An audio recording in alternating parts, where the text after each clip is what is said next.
Po e paraftyroj që pas nisjes dikush në mungesë të informacionit do të pyes pse I dërgoni paratë tona në Arabinë Saudite. Është se I dërgohen paratë apo është lloj investimi, është lloj shërbimi që kryhet me ato të holla? Po kryerja e haxhit ne kemi haxhi thamë është një obligim fetar, madje është një prej 5 shtyllave të Islamit, për shtyllave bazike të Islamit, vendi se ku kryhet haxhi është përcaktuar pra përmes Kuranit, Zoti Xhelshanu e ka vendosur që I ka bekuar të vendet dhe I ka bërë të shejta, pra Mekën dhe Medinën dhe gjithsesi është detyruar haxhi të kryhet në ato vende.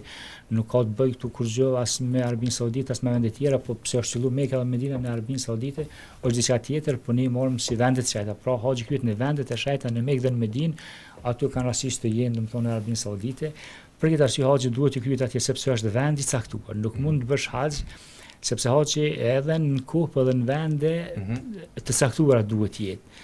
Njësoj sikur që kanë ndoshta edhe fe tjera në një vend të caktuar. Po sigurisht, domethënë fe tjera mund të kenë, edhe feja islame këtë rast domthon ritualet e haxhit kryen në vend edhe në kohë të caktuar. Vendet domthon Mekka dhe Medina e ritualet ato që I parashë I ka para po feja islame I ka rregulluar pra me normativa, me dispozita e shariatit islam, ligji islam.